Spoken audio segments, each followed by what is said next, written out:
Vamos a meternos de lleno en una de las grandes contradicciones del sistema de justicia en México. Por un lado, tenemos leyes que prometen proteger a las víctimas de un delito, darles voz y poder, pero por otro, la realidad es un laberinto burocrático que la mayoría de las veces las deja solas y sin justicia. Hoy vamos a explorar ese abismo que hay entre lo que se promete y lo que de verdad pasa. Para entender el problema hay que empezar por esta frase que es clave. Un convidado de piedra. ¿Qué significa? Pues imaginaos la escena. Eres el invitado de honor en una fiesta que se celebra por lo que te ha pasado a ti, pero estás hecho de piedra. Estás ahí, en el centro de todo, pero no puedes ni hablar, ni moverte, ni participar. Eres, en la práctica, invisible. Pues así es como se sienten muchísimas víctimas en su propio proceso penal. Y aquí lo vemos, clarísimo, el choque de trenes entre la teoría y la práctica. La gran promesa era esa, que la víctima pasara a ser un sujeto activo, alguien con derechos reales, protagonista de su caso. Pero la cruda realidad es que muy a menudo se queda en un sujeto de papel, es decir, sus derechos existen en los códigos, pero en el día a día se pierden en un laberinto de omisiones, de dejadez, de negligencia. Vale, entonces vamos a desgranar esa promesa. ¿Qué es exactamente lo que se suponía que iba a cambiar para proteger a las víctimas? ¿Qué dice la ley que debería estar pasando? Sobre el papel, la cosa es potentísima. La propia Constitución, en su artículo 20, eleva a la víctima a la categoría de actor principal en el proceso.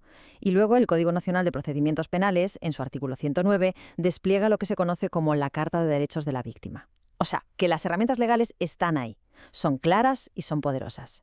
Pero claro, si en el papel todo es perfecto, ¿dónde se tuerce la cosa? Pues el primer gran obstáculo, el primer muro contra el que se estrellan las víctimas, es la Fiscalía, lo que conocemos como el Ministerio Público. Fijaos en esto, el archivo temporal. Suena a algo técnico y necesario, ¿verdad? Y debería serlo, usarse solo en casos muy concretos. Pero en la práctica se ha convertido en una especie de aspiradora de casos. Es una forma fácil y rápida para que las fiscalías limpien sus escritorios, archivando casos sin investigar a fondo para bajar las estadísticas de trabajo pendiente. Y aquí, ojo, porque aquí viene la trampa. La ley le da a la víctima un plazo para oponerse a que su paso se vaya a ese archivo temporal. ¿Cuánto tiempo?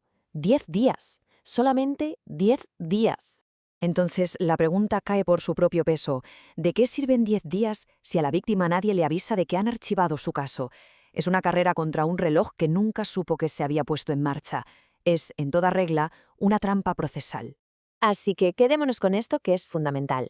La violación más común y seguramente la más dañina es que la Fiscalía no notifica personalmente a la víctima. No le dice, oye, que vamos a archivar tu caso. Y al no hacerlo, ese derecho a reclamar, a pelear, simplemente se esfuma, muere antes de poder usarlo. La justicia se para en seco y en silencio. Venga, imaginemos que la víctima, contra todo pronóstico, logra saltar ese primer muro. ¿Se acabó la carrera de obstáculos? Ni de lejos. Ahora entra en una fase nueva, el laberinto judicial, donde los problemas son otros, pero igual de grandes. Y esto lo explica todo. Se habla mucho de la igualdad de armas en un juicio, pero a menudo es una ficción. El acusado tiene, por ley, una defensa técnica garantizada, un abogado. La víctima, en cambio, depende de una asesoría jurídica pública que, con frecuencia, está totalmente desbordada, sin recursos y, lo que es peor, ausente en momentos clave. El campo de juego no está nivelado, ni por asomo. Y por si el laberinto no fuera suficiente, el mapa se está reescribiendo, para mal. Hay reformas recientes que añaden todavía más incertidumbre. La elección de jueces por voto popular a partir de 2025 o la creación de un nuevo tribunal de disciplina judicial abren una puerta muy peligrosa: que la política se cuele en las sentencias. Para una víctima, sobre todo si su caso es contra el propio Estado, esto es una amenaza brutal a la idea de un juicio imparcial. A ver, con todo esto es fácil pensar que no hay salida, que es una batalla perdida. Pero no es así. Hay gente luchando y el propio sistema, a veces, a través de sus tribunales más altos, reacciona y pone las cosas en su sitio. Vamos a ver esas grietas de esperanza. Y aquí es donde la Suprema Corte ha dado un par de golpes en la mesa que lo pueden cambiar todo. Ha emitido sentencias que son auténticos salvavidas.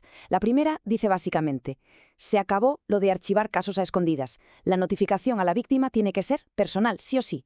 Esto impide que la Fiscalía entierre los casos sin que nadie se entere. Y la segunda es igual de importante. Le da poder a la víctima para reclamar no solo el archivo, sino cualquier omisión, cualquier pasividad que esté paralizando su investigación. Además, se está pidiendo a los jueces que usen una herramienta clave: la suplencia de la queja. ¿Qué es esto? Pues dicho de forma sencilla, Si el abogado de la víctima es deficiente o directamente no está, el juez tiene la obligación de intervenir, de corregir los errores, de suplir esa falta de defensa para que la balanza se equilibre. No es un favor, es su trabajo. Vale, ya tenemos algunas luces en el túnel, ya hay herramientas para luchar.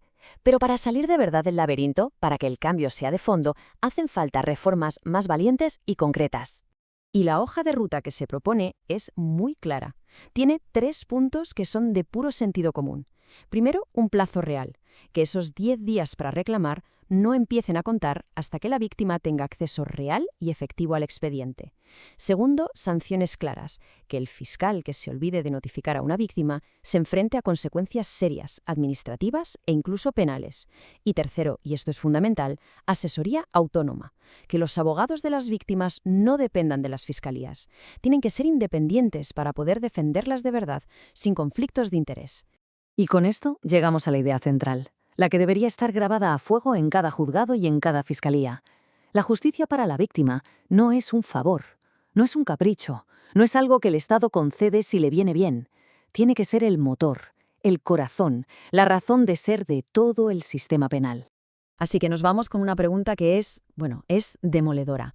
Porque si un sistema de justicia le falla sistemáticamente a la persona que ha sufrido el daño, a la parte más vulnerable, entonces tenemos que plantearnos algo muy serio. Si no está diseñado para proteger a la víctima, ¿a quién protege realmente? ¿Para qué sirve? Ahí queda esa reflexión.